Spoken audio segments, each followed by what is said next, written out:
Hello, everyone. Phil Lee returning with another episode of Civil War Chat. Today is Tuesday, the 7th of June, 2022. Today's topic is Shelby Foote's insight. Shelby Foote has long been my favorite Civil War author. I recently rewatched some interviews of him by Brian Lamb on YouTube and share a few of his insights.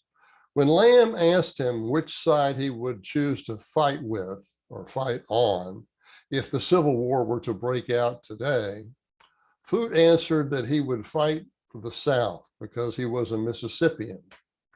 Quote, "To fight on the other side would have ended my life as I had known it." Close quote. I take his point. Southerners like Sergeant York, Audie Murphy, and Carlos Hathcock that became heroes in World War I, World War II, and Vietnam, respectively, hunted for small game when they were barely in their teens. They hunted for food, not sport. I knew boys like that when I was a boy, and choosing to fight against them would likewise have ended my life as I knew it. I think Foote put that very well. When the discussion turned to a senator who opposed renewing authorization for a symbol used, it would be congressional authorization, for a symbol used by the United Daughters of the Confederacy, Foote remarked, quote, "She, the senator, has every right to hide from history, but she does not have the right to hide history from the rest of us," close quote.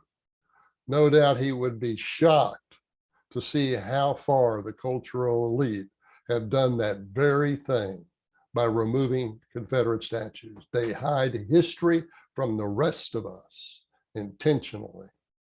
Even worse, in Foote's case, would be to see how far the cultural elite have gone to deliberately misrepresent history with critical race theory and identity politics agendas. Foote tells a story involving his father that was interesting when the author was only 6 years old. His dad was born into a prosperous slave-free plantation. As a result, Shelby's dad expected to live a life of ease, perhaps shooting dice and playing cards most of the time. Yet Foote's grandfather short-circuited all of that when he pushed a pile of chips into the center of a poker table and lost the entire plantation.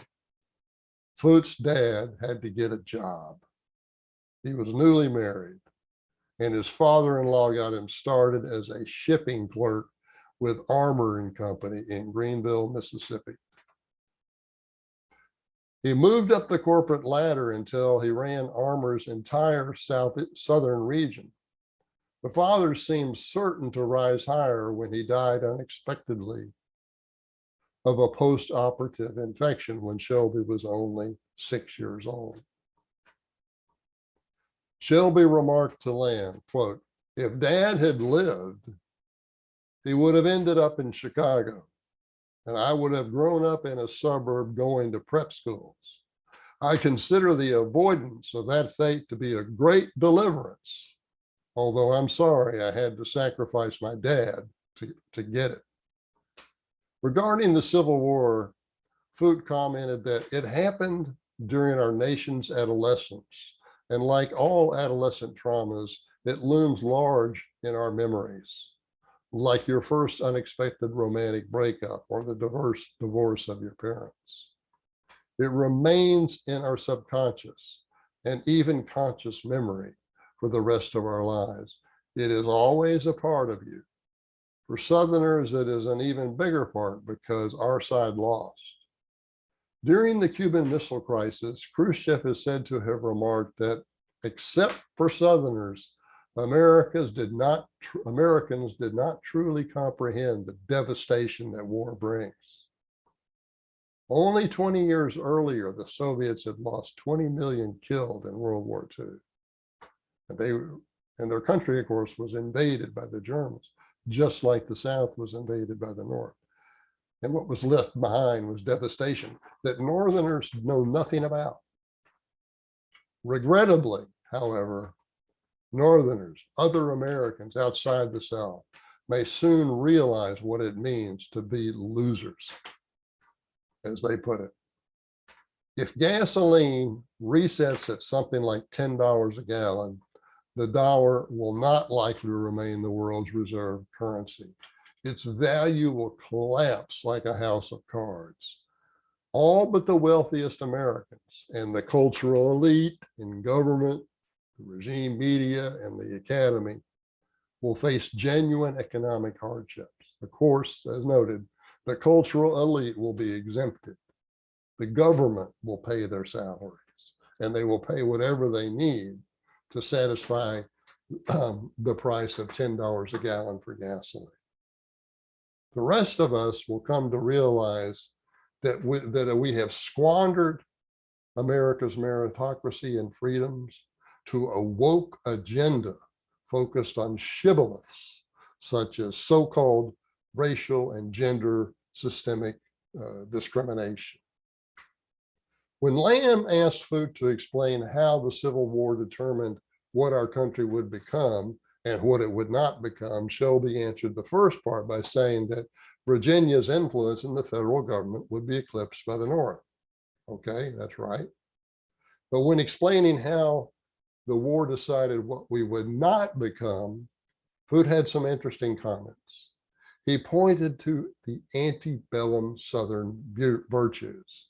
Quote, some of these were very real, such as a man's word being his bond. And there was also this business about not being able to insult someone with impunity.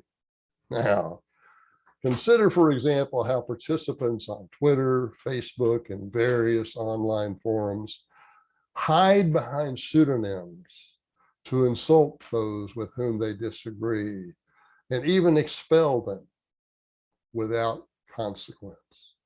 The antebellum Southern Code would force such cowards to be respectful or pay a high price for their slanders, libels, and politically motivated censorship. Finally, Shelby commented, quote, history has a plot just like a novel, but you don't create the plot of history, you discover it, close quote. No matter his age when he dies, every man's life has a beginning, a middle, and an end. It can be told in 3 acts. Perhaps that is why his narrative is 3 volumes, and Gettysburg is smack dab in the middle.